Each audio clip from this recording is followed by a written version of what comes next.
everyone, this is Rinsi from Groww Malayalam channel. നിങ്ങൾ ഇങ്ങനെ ഒന്ന് ആലോചിച്ച് നോക്കിയേ, നിങ്ങളിപ്പോൾ താമസിക്കുന്ന സ്ഥലത്തടുത്തൊന്നും ATM ബാങ്കോ ഒന്നുമില്ല. ഒരുപാട് ദൂരെ പോയാൽ മാത്രമേ ഇതൊക്കെ നിങ്ങൾക്ക് ആക്സസ് ചെയ്യാൻ വേണ്ടി പറ്റുള്ളൂ. ഇപ്പം എന്തായി പറയുന്നത്, ബാങ്ക് ATM ഒന്നും അടുത്തില്ലാത്ത സ്ഥലമല്ലോ. പക്ഷേ നമ്മുടെ രാജ്യത്തിലെ ഗ്രാമപ്രദേശങ്ങളൊക്കെ ഉള്ളവർക്ക് ഇതൊരു റിയാലിറ്റി തന്നെയാണ്. ഇനിയിപ്പം നമ്മുടെ രാജ്യത്തിൽ 2,49,900 ATMകളുണ്ട്. അതുകൊണ്ട് തന്നെ നമ്മളൊക്കെ വിചാരിക്കും ഫൈനാൻഷ്യൽ ആക്സസ് ഒക്കെ ഇക്കാലത്ത് ലഭിക്കുന്നത് എളുപ്പത്തിൽ തന്നെ ആവുന്നതായിരിക്കും വിചാരിക്കുന്നത്. പക്ഷേ സത്യമല്ല, കാരണം ഈ ഒരു ATMകളൊന്നും ഈക്വലി അല്ല എല്ലായിടത്തും ഉള്ളത്.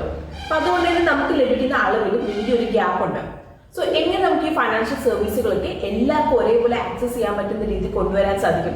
സോ ഈ ഒരു ഇംബാലൻസ് അഡ്രസ് ചെയ്യുന്ന കുറച്ച് സൊല്യൂഷൻസിനെ കുറിച്ചാണ് നമ്മൾ ഇന്ന് സംസാരിക്കാൻ വേണ്ടി പോകുന്നത്. അപ്പോൾ നമുക്ക് ആധാറിൽ തന്നെ നമുക്ക് തുടങ്ങാം. ആധാർ ഇനീഷ്യേറ്റ് ചെയ്ത് UIDA ആണ്, അതായത് unique identification authority of India. Just ഒരു ID കാർഡ് മാത്രമല്ല ആധാർ, അതിനും അപ്പുറമാണ്. അപ്പം നമ്മുടെ രാജ്യത്തുള്ള എല്ലാ റെസിഡൻസിനും ഫൈനാൻഷ്യൽ അതുപോലെ സോഷ്യൽ ബെനിഫിറ്റ്സ് നൽകുന്ന ഒരു വെരിഫൈഡ് ഐഡന്റിറ്റി സിസ്റ്റമാണിത്. അപ്പം നമ്മുടെ ഐഡന്റിറ്റി തെളിയിക്കാൻ വേണ്ടിയിട്ട് ഓരോ തവണ നമ്മൾ പല ഡോക്യുമെന്റ്സ് കാണിച്ച് ബുദ്ധിമുട്ടേണ്ട ആവശ്യമില്ല ആധാർ ഉള്ളത് കൊണ്ട്. ഇപ്പം ഇനി നമുക്ക് മൈക്രോ ATMസിനെ കുറിച്ച് സംസാരിക്കാം. അപ്പോൾ ATMന്റെ സിംപ്ലിഫൈഡ് വേർഷൻ ആണിത്. അപ്പോൾ പ്രത്യേകിച്ച് ഗ്രാമങ്ങളിലൊക്കെ പെട്ടെന്ന് ഫൈനാൻഷ്യൽ ട്രാൻസാക്ഷൻ ആക്സസ് ചെയ്യാൻ വേണ്ടി ഡിസൈൻ ചെയ്തതാണിത്. അപ്പോൾ നിങ്ങളിപ്പം ഓർക്കുന്നുണ്ടാവും ഞാൻ എന്തിനാ ഇതൊക്കെ പറയുന്നതെന്ന് നിങ്ങൾക്ക് തോന്നുന്നുണ്ടാവും അല്ലേ? ശരി. അപ്പൊ ഈ ആധാറിന്റെ എഫിഷ്യൻസി അതുപോലെ തന്നെ മൈക്രോ ATMന്റെ ആക്സസിബിലിറ്റി, ഇത് രണ്ടും കൂടി വന്നാൽ എങ്ങനെ ഇരിക്കും? അപ്പം നിങ്ങൾ ആധാർ എനേബിൾഡ് പേയ്മെന്റ് സിസ്റ്റം അല്ലെങ്കിൽ AEPS ലഭിക്കുന്നേക്കാം. അപ്പോൾ national payment corporation of India develop ചെയ്ത AEPS റൂറൽ അതുപോലെ തന്നെ അൺബാങ്ക്ഡ് ഏരിയകളിൽ ഫൈനാൻഷ്യൽ ഇൻക്ലൂഷൻസ് എക്സ്പാൻഡ് ചെയ്യാൻ വേണ്ടി ലക്ഷ്യമിടുന്നത്. അപ്പം ഈ ഒരു സിസ്റ്റം ബാങ്കിങ് സർവീസുകൾ ബിസിനസ് കറസ്പോണ്ടന്റ് ത്രൂ ഈസി ആയിട്ട് ആക്സസ് ചെയ്യാൻ വേണ്ടി സഹായിക്കും. അപ്പൊ മാർച്ച് 2023 പ്രകാരം AEPS ഇന്ത്യയിലെമ്പാടും 447.25 മില്യൺ ട്രാൻസാക്ഷൻസ് റെക്കോർഡ് ചെയ്തിട്ടുണ്ട്.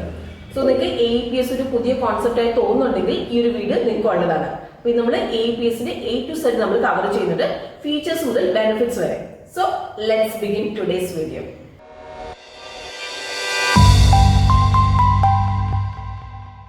ആദ്യം നമുക്ക് എന്താണ് AEPS എന്നുള്ളത് നോക്കാം. അപ്പോൾ AEPS എന്ന് പറഞ്ഞാൽ ഒരു യൂണിക് ബാങ്കിങ് സർവീസ് ആണ്. അപ്പോൾ ഇതിൽ നിങ്ങൾക്ക് ആധാർ നമ്പർ ഐഡന്റിറ്റി ആയിട്ട് ഉപയോഗിച്ചിട്ട് ബേസിക് ട്രാൻസാക്ഷൻസ് പെർഫോം ചെയ്യാവുന്നതാണ്. അപ്പോൾ നിങ്ങൾക്ക് നിങ്ങളുടെ അക്കൗണ്ട് ബാലൻസ് ചെക്ക് ചെയ്യാം, ക്യാഷ് പിൻവലിക്കാം, ഈവൻ മണി ട്രാൻസ്ഫർ ചെയ്യുകയും ചെയ്യാം. അപ്പോൾ ഇത് മൈക്രോ ATMs അല്ലെങ്കിൽ പോയിന്റ് ഓഫ് സെയിൽ മെഷീനുള്ള ബിസിനസ് കറസ്പോണ്ടന്റ് വഴിയാണ് നടക്കുന്നത്. അപ്പം നിങ്ങളിപ്പോൾ ആലോചിക്കുന്നുണ്ടാവും ആരാണ് ഈ ബിസിനസ് കറസ്പോണ്ടന്റ് എന്നുള്ളത് അല്ലേ? അപ്പോൾ ബിസിനസ് കറസ്പോണ്ടൻസ് എന്ന് പറഞ്ഞിട്ടുണ്ടെങ്കിൽ ബാങ്ക് റെപ്രസെൻറ്റേറ്റീവ്സ് ആണ്. അപ്പോൾ റിമോട്ട് ഏരിയ അതുപോലെ തന്നെ ഗ്രാമങ്ങളിലൊക്കെ ഉള്ളവർക്ക് ബേസിക് ബാങ്കിങ് ആവശ്യങ്ങൾക്ക് മൈക്രോ ATM അല്ലെങ്കിൽ പോയിന്റ് ഓഫ് സെയിൽ മെഷീൻ വഴി അസിസ്റ്റ് ചെയ്ത് കൊടുക്കുന്നവരാണ് ഇവർ. സോ ഈ ഒരു AEPS വഴി നിങ്ങൾക്ക് നിങ്ങളുടെ അക്കൗണ്ട് ഏതൊരു ബാങ്കിൽ നിന്ന് വേണമെങ്കിലും ആക്സസ് ചെയ്യാൻ വേണ്ടി സാധിക്കും. അതായത് നിങ്ങൾക്ക് നിങ്ങളുടെ സെയിം അക്കൗണ്ടിൽ നിന്നുള്ള ബാങ്ക് അക്കൗണ്ട് വേണം എന്നിവിടെ ഇല്ല. സോ റൂറൽ ഇന്ത്യയുടെ ഡെബിറ്റ് കാർഡും ആണ് AEPS എന്ന് പറയുന്നത്. ഇനി നമുക്ക് ആധാർ AEPSകൾ ഓഫർ ചെയ്യുന്ന പല സർവീസുകൾ ഏതൊക്കെയാണ് എന്നുള്ളത് നമുക്ക് നോക്കാം. അപ്പോൾ പല സർവീസുകൾ അവർ ഓഫർ ചെയ്യുന്നുണ്ട്. അപ്പോൾ ആദ്യത്തെ ക്യാഷ് വിഡ്രോവൽസ്. അപ്പോൾ നിങ്ങളുടെ അക്കൗണ്ടിൽ നിന്ന് ക്യാഷ് വിഡ്രോ ചെയ്യാൻ AEPS സഹായിക്കുന്നുണ്ട്. ഇനി അടുത്ത ബാലൻസ് എൻക്വയറി ആണ്. ഇപ്പോൾ ട്രഡീഷണൽ ബാങ്കിങ് സിസ്റ്റം പോലെ AEPS വഴി നിങ്ങൾക്ക് നിങ്ങളുടെ ബാങ്ക് ബാലൻസ് അറിയാൻ വേണ്ടിയിട്ട് സാധിക്കും. അടുത്തത് AEPS വഴി നിങ്ങളുടെ ബാങ്ക് അക്കൗണ്ടിലേക്ക് ക്യാഷ് ഡിപ്പോസിറ്റ് ചെയ്യാം. അടുത്ത Aadhaar to Aadhaar fund transfer. അപ്പോൾ നിങ്ങൾക്ക് ഇപ്പോൾ ഒരു ആധാർ ലിങ്ക്ഡ് അക്കൗണ്ടിലേക്ക് ക്യാഷ് ട്രാൻസ്ഫർ ചെയ്യണമെങ്കിൽ AEPS വഴി ചെയ്യാം.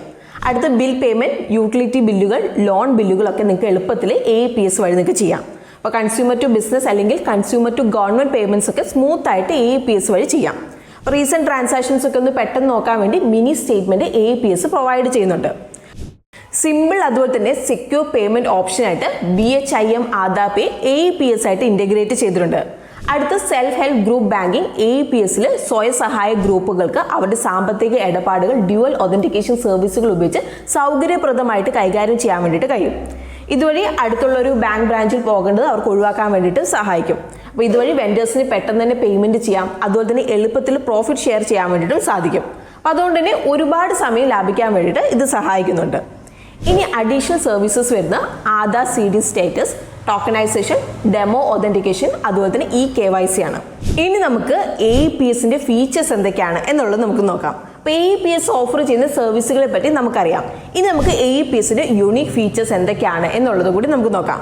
അപ്പോൾ ആദ്യത്തെ ബയോമെട്രിക് ഒതന്റിക്കേഷൻ. അപ്പോൾ ബയോമെട്രിക് ഡാറ്റ ഉപയോഗിച്ചിട്ട് AEPS ഒരു എക്സ്ട്രാ സെക്യൂരിറ്റി ലെയർ കൊണ്ടുവരുന്നുണ്ട്. ലൈക്ക് ഇപ്പോൾ ഫിംഗർ പ്രിന്റ്, ഐറിസ് സ്കാൻ ഒക്കെ.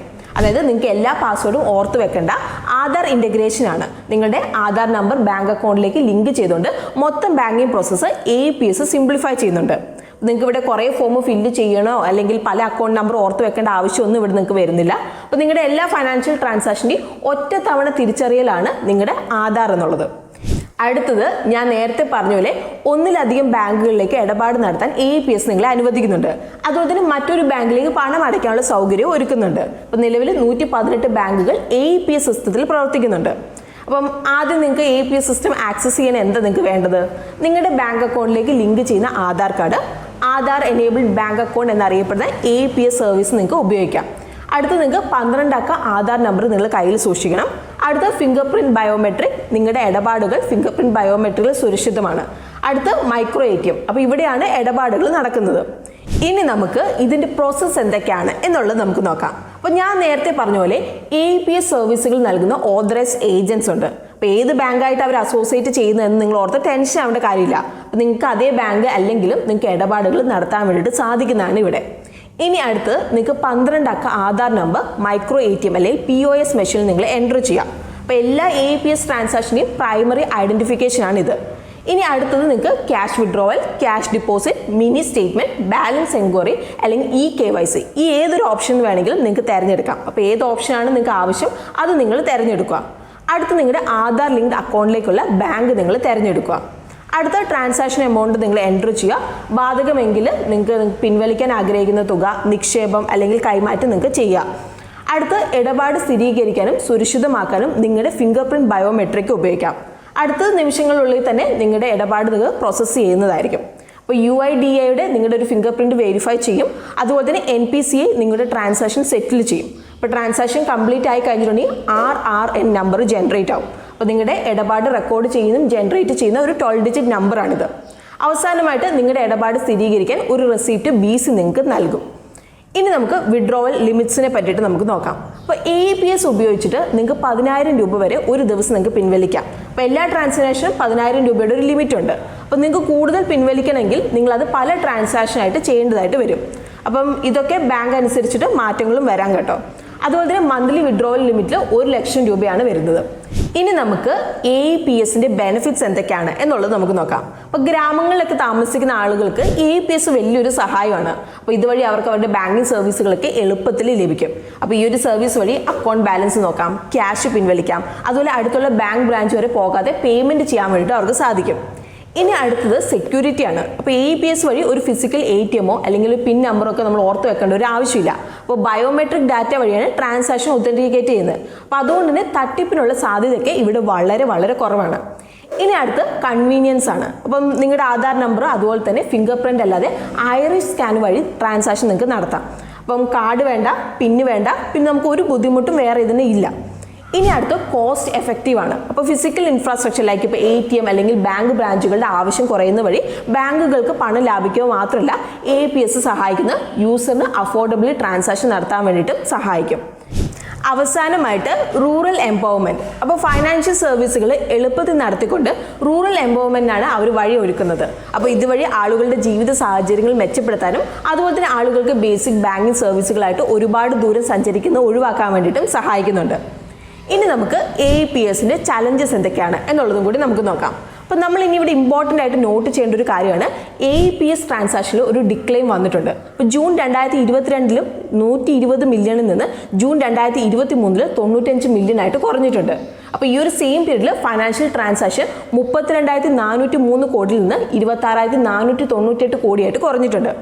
എക്സ്പേർട്സ് പറയുന്നത് ഇതിന് പല കാരണങ്ങളുണ്ടെന്നാണ്. അപ്പോൾ നമുക്ക് ഓരോന്നായിട്ട് നമുക്ക് നോക്കാം. അപ്പോൾ ഓൺ ആൻ ആവറേജ് 34% AEPS ഇടപാടുകളും പരാജയമാണ്. അപ്പോൾ മെയിൻ കാര്യങ്ങളൊന്ന് ഒതൻറ്റിക്കേഷൻ ഇഷ്യൂ ആണ്, ലൈക്ക് ഇപ്പോൾ biometric mismatch, internet connection problem, bank system failure ഒക്കെയാണ്. അപ്പോൾ സാമ്പത്തിക വെല്ലുവിളികളുണ്ട്. അപ്പം ഈ ഒരു ഇടപാടുകൾ സുഗമമാക്കാൻ സഹായിക്കുന്ന ഏജന്റുമാർ പലപ്പോഴും അന്യായമായ നികുതി കിഴിവുകൾ കാരണം ബുദ്ധിമുട്ടുന്നുണ്ട്. അപ്പോൾ ഇത് അവരുടെ വരുമാനത്തിൻ്റെയും അതുപോലെ സേവനം നൽകാനുള്ള സാന്നിധ്യത്തെയും ബാധിക്കുന്നുണ്ട്. ഇനി എങ്ങനെ ഡിസ്പ്യൂട്ട് അല്ലെങ്കിൽ കംപ്ലൈൻറ്റ് ഫയൽ ചെയ്യാം എന്നുള്ളത് നോക്കാം. അപ്പോൾ ഒരു ഇടപാട് പരാജയപ്പെടുവാണെങ്കിൽ കസ്റ്റമറിന് അവരുടെ അക്കൗണ്ടിലെ ബാങ്കിലേക്ക് ഡിസ്പ്യൂട്ട് അല്ലെങ്കിൽ കംപ്ലൈൻറ്റ് ഫയൽ ചെയ്യാം. അപ്പോൾ NPCയുടെ ഡിസ്പ്യൂട്ട് മാനേജ്മെൻറ്റ് സിസ്റ്റം വഴി ബാങ്ക് ഇഷ്യൂ കൺസേൺ ബാങ്കിലേക്ക് കൊടുക്കാം. അപ്പോൾ ഇന്ത്യൻ പോസ്റ്റ് പേയ്മെൻറ്റ് ബാങ്ക് കസ്റ്റമറുടെ കേസിൽ 155 299 എന്ന കോൾ സെൻറ്റർ വഴി ഡിസ്പ്യൂട്ട് അല്ലെങ്കിൽ കംപ്ലൈൻറ്റ് റേസ് ചെയ്യാം. അപ്പോൾ ഈ ഒരു സെയിം ഇതിന് അവർക്ക് IPPB-യുടെ അസിസ്റ്റന്റ് അല്ലെങ്കിൽ സെൽഫ് സർവീസ് ചാനൽ ഉപയോഗിക്കാം. സോ ഇപ്പോൾ നിങ്ങൾക്ക് AEPS കുറിച്ച് മനസ്സിലായിട്ടുണ്ടാവും എന്നാണ് വിചാരിക്കുന്നത്. സോ ഇന്നത്തെ വീഡിയോ നിങ്ങൾക്ക് യൂസ്ഫുൾ ആയിട്ടുണ്ടെങ്കിൽ വീഡിയോ നിങ്ങൾ ലൈക്ക് ചെയ്യുക. അതുപോലെ തന്നെ ചാനൽ കോണ്ടന്റ് ഒക്കെ നിങ്ങൾക്ക് ഇഷ്ടമാവുന്നുണ്ടെങ്കിൽ ചാനലും കൂടി നിങ്ങൾ സബ്സ്ക്രൈബ് ചെയ്ത് നമ്മളെ സപ്പോർട്ട് ചെയ്യാം. സോ നമുക്ക് ഇതുപോലുള്ള കൂടുതൽ ഇൻഫോർമേറ്റീവ് വീഡിയോസ് ആയിട്ട് വീണ്ടും കാണാം. അതുവരെ take care, happy investing and bye from Rincy.